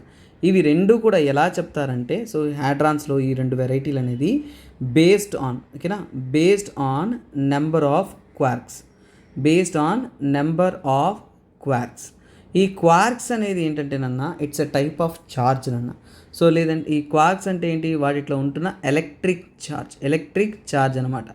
సో వీటిని మనం జనరల్గా కలర్తో ఇండికేట్ చేస్తారు. ఓకేనా, ఒక డిఫరెంట్ కలర్తో ఇండికేట్ చేస్తారు. అలా ఇండికేట్ చేసే దాంట్లో మెసాన్ ఎలా ఫామ్ అవుతుంటే 2 క్వార్క్స్ ఉంటే మెసాన్ ఫామ్ అవుతుంది. తర్వాత బ్యారియాన్స్ అంటే 3 కలర్స్లో ఫామ్ అవుతుంది. ఇవన్నీ కాకుండా ఈ హ్యాడ్రాన్స్లో ఏంటంటేనన్నా యాంటీ కలర్ కూడా ఉంటుంది. ఓకేనా, యాంటీ కలర్ కూడా ఉంటుంది. సో అందులో మనము యాంటీ కలర్ తీసుకుని సో హ్యాడ్రాన్స్లో ఏవి అనేది మనం తెలుసుకుందాం. So for example baryons. ఓకేనా, బ్యారియాన్స్ ఉన్నాయి చూసారా, బ్యారియాన్స్ అనేది మనకి 3 క్వార్క్స్తో ఫామ్ అవుతుంది. ఆ 3 క్వార్క్స్ ఎలాగంటే రెడ్, బ్లూ అండ్ గ్రీన్. ఓకేనా, రెడ్, బ్లూ అండ్ గ్రీన్ కలర్స్లో ఇండికేషన్స్ ఉంటుంది, వాటితో ఫామ్ అవుతుంది. అలాగే ఏంటంటేనన్నా మెసాన్స్ అనేది 2 క్వార్క్స్ అని చెప్పానా, మెసాన్స్ అనేది ఏంటి 2 క్వార్క్స్. ఓకేనా, 2 క్వార్క్స్ అంటే ఏంటంటేనన్నా వాటిలో ఏంటంటే సో యాంటీ గ్రీన్ ఒకటి ఉంటుంది. ఓకేనా, anti green and green. So ఇలా ఉంటుంది 2 క్వార్క్స్తో. మరి ఇవి కాకుండా ఇంకోటి ఉంది, అది యాంటీ బ్రయాన్. ఓకేనా, యాంటీ బ్యారియాన్. ఓకేనా, యాంటీ బ్యారియాన్. యాంటీ బ్యారియాన్ అనేది అన్నిట్లో కూడా ఏంటంటే యాంటీ కలర్స్ ఉంటాయి అన్నమాట. అంటే ఏంటి, యాంటీ గ్రీన్. ఓకేనా, యాంటీ గ్రీన్ కానీ, తర్వాత యాంటీ రెడ్ కానీ, ఓకేనా, యాంటీ రెడ్ కానీ, తర్వాత యాంటీ బ్లూ కానీ, ఇలాంటి కలర్స్ ఉంటుంది. సో ఇవే ఏమంటారంటే, so what is called as the so called మనం చూస్తున్న హ్యాడ్రాన్స్. ఇక్కడ మనకి మళ్ళీ ఒక డౌట్ వస్తుంది ఏంటంటేనన్నా, ఇవన్నీ ప్రిలిమ్స్ పాయింట్ ఆఫ్ వ్యూలో వాటికి ఇంపార్టెంట్ కాబట్టి నేను కొద్దిగా సైన్స్ అండ్ టెక్నాలజీ కొద్దిగా డీటెయిల్గా చెప్తున్నాను అంతే. సో ఇక్కడ చూడండి, హ్యాడ్రాన్స్ ఒక వైపు ఉంటే ఇంకొక పదం వస్తుంది లెప్టాన్స్ అని.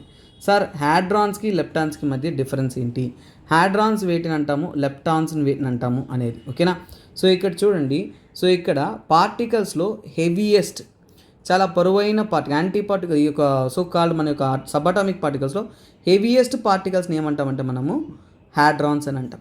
తర్వాత లైటెస్ట్ పార్టికల్స్, చాలా వరకు తేలికైన పార్టికల్స్ ఏవైతే ఉన్నాయో వాటినే మనం ఏమంటాము, లెప్టాన్స్ అని అంటాం. ఓకేనా, సో అలాగే ఎప్పుడూ కూడా హ్యాడ్రాన్స్ అనేది ఏంటంటేనన్నా ఎప్పుడూ కూడా స్ట్రాంగ్ న్యూక్లియర్ ఫోర్స్ అనేది ఇవి ఫేస్ చేస్తాయి. అంటే ఏంటి, స్ట్రాంగ్ న్యూక్లియర్ ఫోర్స్ అనేది ఇందులో ఉంటాయి.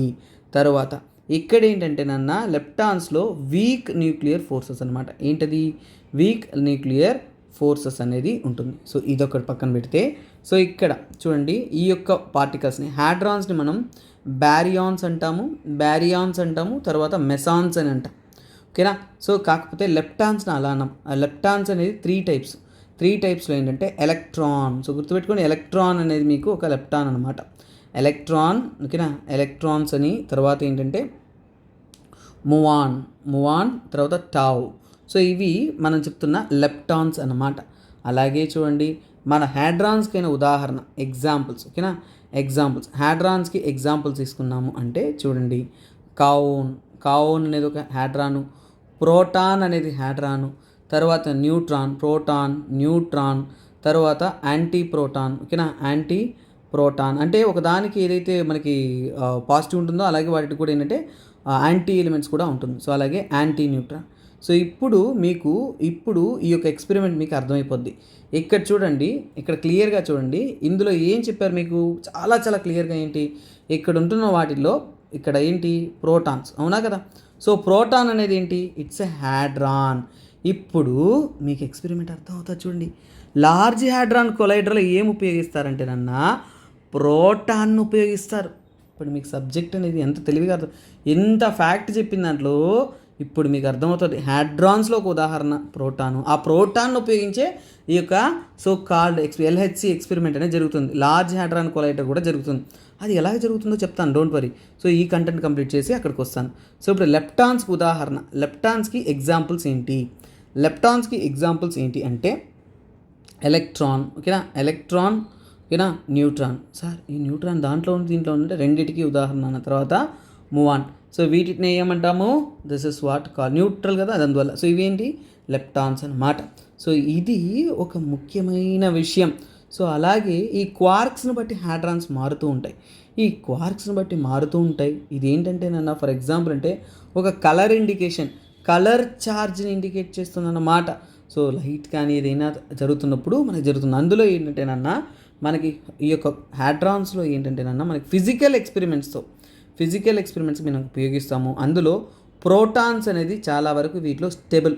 సో ప్రోటాన్స్ వీటిలో స్టెబుల్ కాబట్టి ఈ లార్జ్ హ్యాడ్రాన్ ఎక్స్పెరిమెంట్లో ఏంటంటే మనము ప్రోటాన్స్ని ఉపయోగిస్తున్నాం అన్నమాట. ఇప్పుడు మీకు సమాధానం దొరుకుతుంది ఈ లార్జ్ హ్యాడ్రాన్ కొలైడర్లో ఏం చేస్తారు అనేది. సో ఇప్పుడు ఎల్హెచ్సి ఎక్స్పెరిమెంట్ గురించి మీకు కంటెంట్ చెప్తా చూడండి. So this is a beautiful article అన్న. అసలు జనరల్గా మీకు వీటికైనా కంటెంట్ ఒక చోట అర్థమయ్యేలా దొరకడం కష్టం, అలాంటి ఆర్టికల్.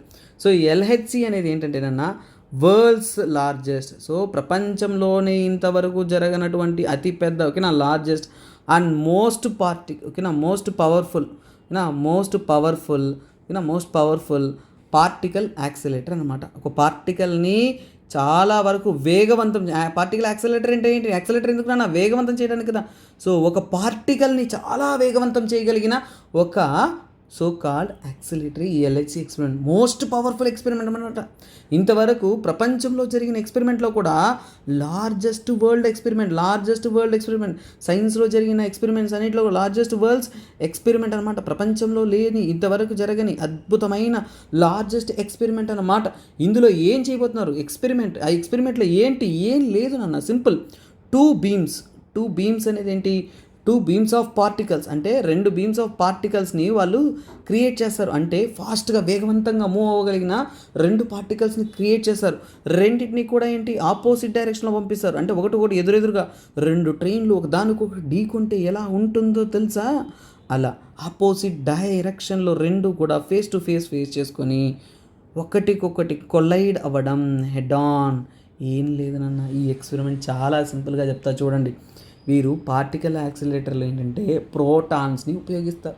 ప్రోటాన్ని ఏంటంటే నాన్న చూడండి, ఇలా ఇలా ఇలా ఇలా ఇలా ఇలా ఇలా వేగవంతంగా తిరుగుతున్నట్టు ప్రోటాన్ని క్రియేట్ చేసి, ఈ ప్రోటాన్ ఎంత వేగంగా తిరుగుతుంటే లైట్ యొక్క వేగానికి ఈక్వలెంట్గా, అదేవిధంగా ఇంకో ప్రోటాన్ ఇది ఇలా తిరుగు లైట్ యొక్క వేగం కంటే లైట్ యొక్క వేగం అంత వేగంగా అనేది క్రియేట్ చేస్తారు. అంటే ఒక లైట్ ఎంత వేగంగా ట్రావెల్ అవుతుందో అంత వేగంగా. అలా యాక్సిలరేటర్ అంటే ఏంటి, వేగాన్ని పెంచడం. లైట్ యొక్క స్పీడ్ని మీరు క్రియేట్ చేస్తారంటే ఎంత పవర్ఫుల్ ఎనర్జీ యూస్ చేయాలా, అలా మ్యాగ్నెటిక్ ఎనర్జీ అన్నిటిని ఉపయోగించి పవర్ఫుల్గా రొటేట్ అయ్యి లైట్ యొక్క వేగాన్ని అందుకొని ఇలా వస్తుంది. ఇప్పుడు ఇక్కడ ఒక ప్రోటాన్ రెండు లైట్ యొక్క వేగాన్ని అందుకుంది, ఒకటి ఎదురుగా ఫేస్ టు ఫేస్ వస్తుంది, రెండు ఒక చోట కొలైడ్ అవుతుంది, బూమ్. అవునా, ఇక్కడ బూమ్ కొలైడ్ అయిన తర్వాత ఇక్కడ క్రియేట్ అయిన ఎనర్జీస్లో న్యూ పార్టికల్ ఇన్నోవేషన్స్, ఫిజికల్ ఎక్స్పెరిమెంట్ని అడ్వాన్స్ అయ్యే విధంగా కొత్త తరహా ఎక్స్పెరిమెంట్ అనేది చేస్తున్నారన్నమాట. సింపుల్ చెప్పాలంటే ఇంతేనా, అంతకుమించి వాళ్ళు ఏం చేయట్లేదు. So this is what called as a large hadron collider. Very సింపుల్గా చెప్పేశాను. సో ఇది ముఖ్యంగా ఏం ఉపయోగిస్తారన్నా, ప్రోటాన్స్. ఈ ప్రోటాన్స్ వేటితో తయారై ఉంటాయంటే, ప్రోటాన్స్లో ఏముంటాయనన్నా, క్వార్క్స్ ఉంటాయి, ప్రోటాన్ ఒక హ్యాడ్రానే, హ్యాక్స్ ఉంటుంది, గ్లూవాన్స్ ఉంటుంది. తర్వాత ఏంటంటే నన్న ఈ ప్రోటాన్స్లో హై అమౌంట్ ఆఫ్ ఎనర్జీ ఉంటుందన్న. ఆ ఎనర్జీని ఎలా క్రియేట్ చేస్తామంటే యాక్సలరేట్ అంటే ఏంటి, వేగవంతం చేసి, ఓకేనా, యాక్సలరేటింగ్ చేసి వాటి యొక్క ఎనర్జీని పెంచి, సో ఒక్కసారిగా ఏంటంటే కొలైడ్ చేపిస్తాం. ఇలా ఎనర్జీని పెంచడానికి అది ఎక్కువ దూరం ట్రావెల్ అవ్వాలి కదా. సో దానికోసం ఏంటంటే మనము నారో సర్క్యులర్ పైప్ క్రియేట్ చేస్తాం, ఓకేనా. నారో సర్క్యులర్ పైప్ అనేది క్రియేట్ చేస్తున్నారు. ఆ పైప్ అనేది సుమారుగా 27 కిలోమీటర్ల పొడవు ఉంటుంది. అలా సర్క్యులర్గా నేరోగా పొడవుగా ఉన్నాక పైప్ని క్రియేట్ చేసి, సో అలాగే ఆ పైప్ చుట్టూ ఏంటంటేనన్నా డీ షేప్డ్ మ్యాగ్నెటిక్ ఫీల్డ్స్ పెడతారనమాట. డీ షేప్డ్ మ్యాగ్నెటిక్ ఫీల్డ్స్, ఎందుకంటే వేగాన్ని అందించాలి కదా. వేగాన్ని అందించేటప్పుడు మనం మ్యాగ్నెటిక్ ఫీల్డ్స్ని ఉపయోగించుకుని ఏంటంటే అక్కడ యాక్సలరేషన్ అనేది క్రియేట్ చేస్తామన్నమాట. మ్యాగ్నెటిక్ ఫీల్డ్స్ని మనం క్రియేట్ చేస్తాం. ఆ మ్యాగ్నెటిక్ ఫీల్డ్స్ని క్రియేట్ చేయడానికి వీరు ఏంటంటే నన్ను సుమారుగా 9600 మ్యాగ్నెట్లు ఉపయోగిస్తారనమాట ఈ ఎక్స్పెరిమెంట్లో. సో ఇన్ని మ్యాగ్నెట్స్ని ఉపయోగించి ఆ మ్యాగ్నెటిక్ ఫీల్డ్ అనేది క్రియేట్ చేసి మెల్లగా అది ఇంకా వేగంగా వెళ్ళే విధంగా క్రియేట్ చేసి, సో దాన్ని మూవ్ ఆన్ చేయిస్తారనమాట. సో అందులో ఏంటంటే ఒకటి యాంటీ క్లాక్ వైజ్ డైరెక్షన్, ఒకటి క్లాక్ వైజ్ డైరెక్షన్ రొటేట్ చేయించి, అలాగే to attain speed of light light యొక్క, ఓకేనా, లైట్ యొక్క వేగాన్ని అందుకునిందంటే ఎనార్మస్ అమౌంట్ ఆఫ్ ఎనర్జీ ఉంటుంది, అవునా. స్పీడ్ ఆఫ్ లైట్ అనేది అందుకున్న తర్వాత హై అమౌంట్ ఆఫ్ ఎనర్జీ ఉంటుంది. ఇది సింపుల్గా దేన్ని అనుసరించేస్తున్నా అంటే స్పెషల్ థియరీ ఆఫ్, ఇది ముఖ్యంగా ఏంటంటే ఏ థియరీని అనుసరించి అంటే థియరీ ఆఫ్ రిలేటివిటీని ఉపయోగించుకునేసి వారు మొత్తానికి అంటే ఎక్స్పెరిమెంట్ని సక్సెస్ చేసి ఇక్కడ వచ్చి ఇంపాక్ట్లో నెక్స్ట్ ఏం క్రియేట్ అవుతుంది ఏంటి, దాని యొక్క ఫైండింగ్, ఫిజిక్స్లో కొత్త తరహా ఇన్నోవేషన్ని, ఆ న్యూ ఎనర్జీని, ఆ యొక్క ఫోర్స్ ఏంటి, తర్వాత ఇవన్నీ కూడా డార్క్ మ్యాటర్. అంతరిక్షంలో చూడండి 70% కంటే కూడా ఎక్కువ డార్క్ మ్యాటర్ ఉంది నాన్న, డార్క్ ఎనర్జీ ఉంది, ఓకేనా. సో ఫస్ట్ ఎగ్జాంపుల్ అంటే డార్క్ ఎనర్జీ ఉంటుంది, డార్క్ మ్యాటర్ ఉంటుంది. మన సృష్టిలో 90% దాకా ఏంటంటే నాన్న dark energy and dark matter ఉంటుంది. ఈ డార్క్ మ్యాటర్ అంటే ఏంటి, అది ఎలా ఫంక్షన్ అవుతుంది, ఎందుకు గ్రావిటేషన్ అనేది వీక్ ఫోర్సు, ఓకేనా. గ్రావిటేషన్ అనేది ఏంటన్నా, గ్రావిటేషన్ అనేది మనకి వీక్ ఫోర్స్ అన్న. సో న్యూక్లియర్ ఫోర్స్ అనేది స్ట్రాంగ్ ఫోర్స్, అసలు ఇది ఎందుకు వీక్ ఫోర్సు, ఇలాంటి ఎన్నో ఎక్స్పెరిమెంట్కి సమాధానాలు చెప్పేది ఈ ఎక్స్పెరిమెంట్. సో ఈ ఎక్స్పెరిమెంట్ కంటే ముందు నేను ఇందుకు ముందు చెప్పిన కంటెంట్ మీకు చాలా ఇంపార్టెంట్. ఇక్కడ ఈ ఆర్టికల్ మొత్తం ఏంటంటే ఎక్స్పెరిమెంట్ గురించే మాట్లాడుతాడు కాబట్టి మీకు చదివితే అర్థం కాదు. కాకపోతే ఈ ప్రీఎంప్టివ్ కంటెంట్ నేను ఏదైతే చెప్పానో ఇది చదివారు అనుకోండి, అప్పుడు మీకు ఎగ్జామ్లో క్వశ్చన్స్ అర్థమవుతాయి, వచ్చినా అటెండ్ చేయగలరు అనమాట. తర్వాత ఈ కంటెంట్ ఏదో మనం చూసేద్దాం నాన్న. ఏంటంటే నాన్న Azad reference omitted from NCERT book. అన్న ఎన్సీఆర్టీ పుస్తకాలు. సో ఎన్సీఆర్టీ పబ్లిష్ చేసి కొత్తగా కొన్ని డెలిషన్స్, కొన్ని అడిషన్స్ చేసి కొత్తగా అనేది పబ్లిష్ చేస్తున్నారు. సో అందులో ఏమేమి చేంజెస్ చేశారు అనేది మనం చూద్దాం. సో ఫస్ట్ వీళ్ళు ఏం చెప్తున్నారని చూద్దాము. సో చూడండి, so first Maulana Abdul Kalam Azad. So ఎవరి గురించి ఇది మాట్లాడుతున్నంటే నాన్న ఆర్టికల్. సో ఇది పర్సన్స్ ఇన్ న్యూస్లో వస్తుంది, చాలా ఇంపార్టెంట్. ఇది మీకు ప్రిలిమ్స్ పాయింట్ ఆఫ్ వ్యూలో ఇంపార్టెంట్, అలాగే మీకు ఇది GS 1లో హిస్టరీలో ఇంపార్టెంట్ నాన్న. సో ఇక్కడ సో అతని గురించి సో ఓకేనా. సో అతని యొక్క రెఫరెన్సెస్, ఆజాద్ గురించి ఉంటున్న రెఫరెన్సెస్ అనేది కొత్తగా లాంచ్ చేసిన NCERT బుక్స్లో రిమూవ్ చేశారు. సో ఎవరి గురించి? దట్ ఈస్ అబౌట్ మౌలానా, ఓకేనా, మౌలానా అబుల్ కలాం ఆజాద్. సో మౌలానా అబుల్ కలాం ఆజాద్ అంటారు, ఓకేనా. So he is very very important person of our freedom struggle నన్న. సో అతని గురించి ఒక 2 పాయింట్స్ ఫ్యూగా చెప్తాను, తర్వాత మనం వెళ్దాం. సో ఇక్కడ చూడండి నన్న, ఇండిపెండెన్స్ స్ట్రగుల్లో చాలామంది మనకు ఉన్నారు. అందులో అతి ముఖ్యమైన వ్యక్తుల్లో మన హీరో ఒకరు. సో ఇండిపెండెన్స్ యాక్టివిస్ట్లో ఇతను చాలా చాలా చాలా ఇంపార్టెంట్ పర్సన్. ఎందుకు సార్ ఇండిపెండెన్స్ స్ట్రగుల్ అతను ఇంపార్టెంట్ ఎందుకంటేనన్నా 1923లో వచ్చేసి అతను ఏంటంటే యంగెస్ట్ ప్రెసిడెంట్గా అయ్యారు, ఓకేనా. యంగెస్ట్ ప్రెసిడెంట్గా అనేది అయ్యారు అట్ ఏజ్ ఆఫ్ 35, ఓకేనా. దేనికి? కాంగ్రెస్ పార్టీకి 35 ఏళ్ళు వయసు ఉన్నప్పుడే తను ప్రెసిడెంట్ అయ్యాడు, యంగెస్ట్ ప్రెసిడెంట్గా అనేది అయ్యారు. తర్వాత తన కాలంలో ఉంటున్న తను రచించిన కొన్ని జర్నల్స్ మనకి ఇంపార్టెంట్. అతని యొక్క జర్నల్స్ ఏంటంటే అల్ హిలాల్ మరియు అల్ బలాగ్, ఓకేనా. అల్ బలాగ్ ఇవి 2 కూడా తన యొక్క రచనలు, తర్వాత జర్నల్స్ అనమాట. తర్వాత ఇండియాకి ఇంపార్టెంట్ ఫస్ట్ ఎడ్యుకేషన్ మినిస్టర్ తను అనమాట. ఫస్ట్ ఎడ్యుకేషన్ మినిస్టరు తను, ఓకేనా. సో అంటే మన ఇండియా రూపొందించిన తర్వాత ఎడ్యుకేషన్ మినిస్టర్గా 1948 నుంచి 58 వరకు పనిచేశారనమాట ఎడ్యుకేషన్ మినిస్టర్గా. అంత ఇంపార్టెన్స్ ఉంది కాబట్టి తన బర్త్ యానివర్సరీని, ఓకేనా, తన జన్మదినాన్ని మనం ఈ రోజుకి కూడా, ఓకేనా, యానివర్సరీని అనేది ఏంటంటే మనము నేషనల్ ఎడ్యుకేషన్ డేగా సెలబ్రేట్ చేస్తున్నాం. సార్ ఇది తెలియలేదా సార్ అంటే, మనకి చిల్డ్రన్స్ డే తెలుసు, ఇంకో డే తెలుసు, హోలీ డే తెలుసు, వ్యాలంటైన్స్ డే తెలుసు, కానీ ఇలాంటి డేలు మనకి ఎడ్యుకేట్ చేయట్లేదు, అందుకే తెలియకుండా పోయింది, అవునా. National education day. So national education day అనేది తన యొక్క పుట్టినరోజు సంబరంగా అనేది సెలబ్రేట్ చేసుకుంటాం. అలాగే చూడండి, తనకి ఏంటంటే నాన్న భారతరత్న కూడా ఇచ్చున్నారు. ఎప్పుడు ఇచ్చారు? భారతరత్న అనేది అబుల్ కలాం ఆజాద్ గారికి వచ్చేసి 1992లో. సో పోస్టుమస్లీ అంటే ఏంటి? పోస్టుమస్లీ అంటే ఏంటంటేనన్నా చనిపోయిన తర్వాత ఇవ్వడం. సో దాన్నే మనం ఏమంటాం? సో పోస్టుమస్లీ అంటాం. సో ఇది వారి గురించి రిఫరెన్సెస్ అనేది రీసెంట్గా ఒమిట్ చేశారు అనేది ఇక్కడ ఈ ఆర్టికల్లో చెప్పిందన్న. సో NCERT అంటే ఏంటి? National council for education research training అనమాట. సో వారు ఏంటంటేనన్నా, సో చూడండి, authors of revised class 11th text book have deleted the fact Jammu and Kashmir has acceded to India on the basis of promise of the state would be remain autonomous. So ఇక్కడ ఏంటంటే నాన్న, Jammu and Kashmir సంబంధితమైన కొన్ని statement, Jammu and Kashmir స్వతంత్రంగా ఉంటుంది అనే ఒక article ఉంటుంది, దాన్ని కూడా రివైజ్ అనేది చేశారు. తర్వాత ఏంటంటే నాన్న, ఇంకా కొన్ని కాంట్రవర్సీస్లోకి అనేది రైజ్ అయింది. NCERTలో చేసిన సవరణలు కొన్ని కాంట్రవర్సీలో వచ్చింది, అది ఏంటో చూద్దాం. సో ఇక్కడ ఈ కాంట్రవర్సీ మనకి కొద్దిగా పొలిటికల్ ఆర్టికల్, బట్ మనం చదువుదాము, జస్ట్ చెప్తా చూడండి. ఆజాద్ గారి గురించి క్లాస్ 11 NCERT పొలిటికల్ సైన్స్ బుక్లో Indian constitution of work last ఇయర్లో కాన్స్టిట్యూషన్ వై అండ్ హౌ అనే బుక్లో ఏంటంటేనన్నా NCERT పుస్తకంలో లాస్ట్ బుక్లో ఎటువంటి చేంజ్ చేయనప్పుడు అంటే ఇక్కడ కమిటీస్ గురించి, కాన్స్టిట్యూషన్ అసెంబ్లీ గురించి మాట్లాడుతూ 8 మేజర్ కమిటీస్ ఉండేవి. అందులో నెహ్రూ గారు, రాజేంద్ర ప్రసాద్ గారు, సర్దార్ పటేల్ గారు, మౌలానా ఆజాద్, ఇక్కడ చూడండి మౌలానా ఆజాద్, తర్వాత అంబేద్కర్, వీరంతా కూడా కమిటీస్ని చైర్ చేశారు. అలాగే అంబేద్కర్ కంటిన్యూస్గా ఎప్పుడు కూడా కాంగ్రెస్ని, గాంధీని క్రిటిక్ చేస్తూనే ఉంటారు, ఎందుకంటే షెడ్యూల్ క్యాస్ట్ని అప్లిఫ్ట్మెంట్ కోసం ఇవన్నీ కూడా ఉండింది. కానీ ఇప్పుడు కొత్తగా అడిషన్గా తెచ్చిన బుక్లో ఏంటంటే నాన్న ఆజాద్ అనే పేరు, ఇక్కడ ఉంది చూసారా, మౌలానా ఆజాద్ అనే పేరుని రిమూవ్ చేశారనేది చెప్తున్నాను. సో ఇప్పుడు ఉంటున్న న్యూ బుక్లో తీసుకున్నా అంటే యూజువల్లీ ఏంటంటే జవహర్లాల్ నెహ్రూ, రాజేంద్ర ప్రసాద్, సర్దార్ పటేల్ ఆర్ బిఆర్ అంబేద్కర్ అన్నారు. అంటే ఏంటి, అక్కడ ఆజాద్ అనే పేరు మిస్ అయిందా లేదా? సో అదే కాంట్రవర్సీగా అనేది రైజ్ అయింది. ఎందుకంటే ఆజాద్ గారు 1946 ఆ టైంలో కాంగ్రెస్తో పాటు ఏంటంటే ఎలక్షన్స్లో కానీ, అలాగే కమిటీస్లో కానీ, అసెంబ్లీలో కానీ, అలాగే బ్రిటిష్తో డిస్కషన్స్ కానీ అన్నిట్లో కూడా ఏంటంటే ఎంతో ఎఫర్ట్ అనేది నెగోషియేషన్స్ అన్నింటిలో కూడా చాలా ఎఫర్ట్ వేశారు. అలాగే ఇది ఇక్కడితో సమస్య కాదు నాన్న. ఫర్ ఎగ్జాంపుల్ ఏంటంటే కొన్ని పుస్తకాలు రాస్తున్నప్పుడు ఏంటంటే లాస్ట్ ఇయర్ కూడా మినిస్ట్రీ ఆఫ్ మైనారిటీ నుంచి కూడా మన government ministry of minority affairs నుంచి కూడా అంటే మౌలానా ఆజాద్ ఫెలోషిప్ అనేది డిస్కంటిన్యూ చేశారు. ఎందుకంటే ఆ ఫెలోషిప్ 2009లో లాంచ్ చేశారన్న కాంగ్రెస్ గవర్నమెంట్ ఉన్నప్పుడు.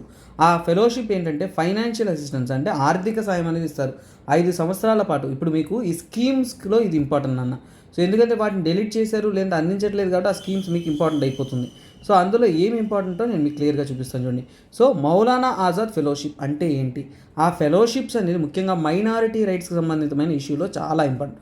2009లో లాంచ్ చేసిన స్కీమ్ ఇది. ఇది ఫైనాన్షియల్ అసిస్టెన్స్ అంటే ఆర్థిక సాయం అందిస్తారు, 5 సంవత్సరాలు అందిస్తారు స్టూడెంట్స్కి, ముఖ్యంగా 6 నోటిఫైడ్ మైనారిటీ. సో గుర్తుపెట్టుకోండి, మౌలానా ఆజాద్ ఫెలోషిప్ అనేది మైనారిటీస్ కోసం అనేది గుర్తుపెట్టుకోవాలా. సో రీసెంట్గా గవర్నమెంట్ అనేది ఏంటి, మినిస్ట్రీ ఆఫ్ మైనారిటీ అఫైర్స్ దీనికి డిస్కంటిన్యూ చేశారు. తర్వాత Buddhist, Christians, Jains, Muslims, Parsi, Sikhs గుర్తుపెట్టుకోండి. ఈ యొక్క ఫెలోషిప్ అనేది not only for the minority and Muslims కాదు, మౌలానా ఆజాద్ ఫెలోషిప్ అనేది అందరికీ కూడా మైనారిటీస్గా ఉంటున్న వారికి, ముఖ్యంగా ఎంఫిల్ పిహెచ్డి చేయడానికి ఉంటున్న వారికి ఇవ్వబడిన ఒక విషయం. సో అలాగే ఇక్కడ ఏంటంటే ఈ డెలిషన్స్ అనేది ప్రజల మధ్యలో కొద్దిగా అదొక ఇష్యూస్ అనేది రైజ్ చేస్తుంది. ఇష్యూస్లోకి వెళ్ళొద్దు, మనం పక్కన పెడతాం. ఎంతైనా సరే మన ఫస్ట్ ఎడ్యుకేషన్ మినిస్టర్ తర్వాత మన ఎడ్యుకేషన్ రిఫార్మ్స్ ఫర్ ఎగ్జాంపుల్ అంటే 14 ఏళ్ల లోపు ఉంటున్న ప్రతి ఒక్క పిల్లలకి కూడా కంపల్సరీగా మనకి ఏంటంటే ఫ్రీ ఎడ్యుకేషన్ ఇవ్వాలి అనే ఒక విషయాన్ని గట్టిగా ప్రతిపాదించిన వ్యక్తి అతను. సో ఎంతో కఠినమైన స్టెప్స్ అనేది తీసుకున్నారు. తర్వాత మన ఇండియాలో చూడండి, జమియా మిలియా ఇస్లామియా కాలేజ్ని వాటిని ఫౌండింగ్ మెంబర్స్లో అతను ఉన్నాడు. ఐఐటీస్ని ఫౌండ్ చేసేటప్పుడు ఐఏఎస్సి ఫౌండ్ చేయడానికి, అలాగే the school of planning and architecture found చేయడానికి, వీటన్నిటిలో కూడా తన యొక్క పై చేయి అనేది ఉంది. సో తన యొక్క ఫిలాసఫీ కానీ తన యొక్క ఎడ్యుకేషన్ అప్లిఫ్మెంట్ కోసం మన ఇండియన్ గవర్నమెంట్కి ఒక 10 years దాకా స్వతంత్రమైన భారతీయంలో తను ఒక ఎడ్యుకేషన్ మినిస్టర్గా ఉన్నారంటే ఎడ్యుకేషన్ పట్ల తన యొక్క ప్రయత్నాలు అనేది ఎప్పుడూ కూడా ప్రశంసనీయమైనదే. కానీ దాన్ని డిలీట్ చేయడం అనేది కరెక్ట్ కాదు అనేది ఇక్కడ సమస్యగా అనేది రైజ్ అవుతుంది. దిస్ ఇస్ వాట్ నన్న రిలేటెడ్ కంటెంట్. సో చూడండి అన్న, సో ఇది కూడా ఏంటంటే మీకు జిఎస్ పేపర్ 1లో వస్తుంది, గవర్నెన్స్లో వస్తుందన్న. సో జిఎస్ పేపర్ 2లో సో దీని ఏంటంటేనన్నా మిశ్రా గారి కమిటీ గురించి రికమెండేషన్. నేను ప్రిలిమ్స్ లెవెల్లోనే ఈ ఆర్టికల్ ఇంపార్టెంట్ కాబట్టి వాట్ ఈస్ ఇట్ అనేది చూసేద్దాం. ఓకేనా, సింపుల్ థింగ్. సో ఇది ఎవరి గురించి మాట్లాడుతుందంటే రంగనాథ్ మిశ్రా. ఓకేనా, రంగనాథ్ మిశ్రా కమిషన్. ఓకేనా, రంగనాథ్ మిశ్రా కమిషన్ అనేది ఫస్ట్ రూపొందించుంటారు అన్న. ఈ కమిషన్ ఏం చెప్పింది, ఆ కమిషన్కి వ్యతిరేకంగా సుప్రీంకోర్టు ఏం చెప్తుంది అనేది ఇక్కడ క్వశ్చన్ మనకి. ఈ రంగనాథ్ మిశ్రా కమిషన్ అనేది 2007లో ఒక రిపోర్ట్ సబ్మిట్ చేస్తుంది. ఏం సబ్మిట్ చేస్తుంది, రిపోర్ట్ అనేది సబ్మిట్ చేస్తుంది. సో ఇప్పుడు ఏంటంటే మనకి ఎగ్జామ్ పాయింట్ ఆఫ్ వ్యూ అసలు ఈ కమిషన్ దేనికి ఫామ్ అయింది, ముఖ్యంగా నాన్న ఈ కమిషన్ అనేది రిలీజియస్ అండ్ లింగ్విస్టిక్. ఓకేనా, religious and linguistic minorities. So భాషా మరియు మతనీయంగా, ఎందుకంటే మన ఇండియాలో 2 మైనారిటీస్ ఉన్నాయి కాబట్టి ప్రస్తుతానికి linguistic and so called religious minorities ఏవైతే ఉన్నాయో ఆ మైనారిటీ సంబంధితమైన రిపోర్ట్ దాన్ని రీచెక్ చేయమని, కొత్తగా రిపోర్ట్ని స్టడీ చేయమని గవర్నమెంట్ అనేది చెప్పింది. సో సుప్రీంకోర్టు వచ్చేసి గవర్నమెంట్కి చెప్తుంది.